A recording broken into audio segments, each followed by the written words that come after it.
नमस्कार श्रोते हो, रेडिओ जयंतच्या आनंदी कट्ट्यावर मी अनुराधा आपण सर्वांचं मनपूर्वक स्वागत करते. श्रोते हो, आजच्या आनंदी कट्ट्यावरून नुकतीच वाचनात आलेली एक छोटी पण खूप मोठा बोध देणारी गोष्ट तुमच्याशी शेअर करते. एक भिकारी असतो. तो एका शांत दुपारी देवळाबाहेर बसून आरामात नुकतंच कुणीतरी दिलेल्या भाजी भाकरीचा आस्वाद घेत असतो. त्या क्षणी त्याच्या मनात कुठलेही विचार नसतात.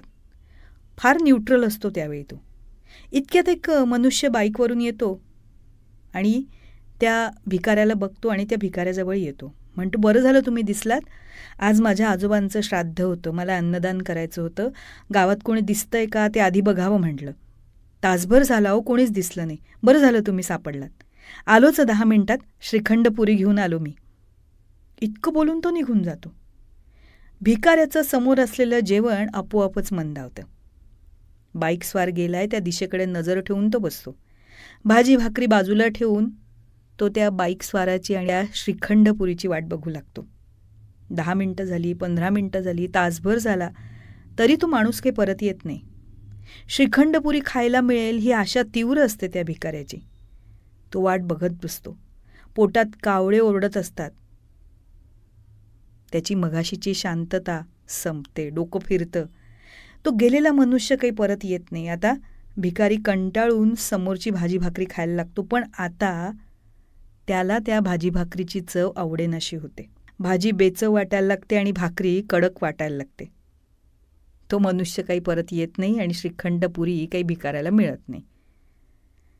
खरंच मंडळी, आपलंही असं होतं की नाही बरेचदा. आपल्या हातात काहीतरी असतं, पण त्यापेक्षा काहीतरी भव्य मिळावं अशी आशा असते. आशा, महत्त्वाकांक्षा नक्की असायला हवीच.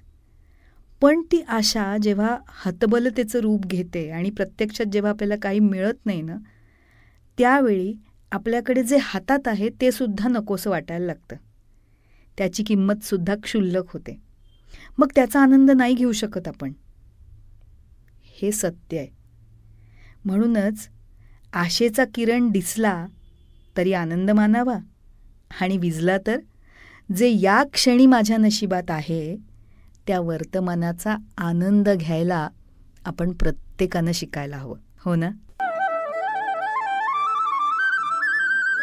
तेव्हा श्रोते हो, हा होता आनंदी कट्ट्यावरचा आजचा सुंदर विचार. तुम्हाला तो कसा वाटला याविषयीची तुमची कमेंट बॉक्समध्ये नक्की लिहा.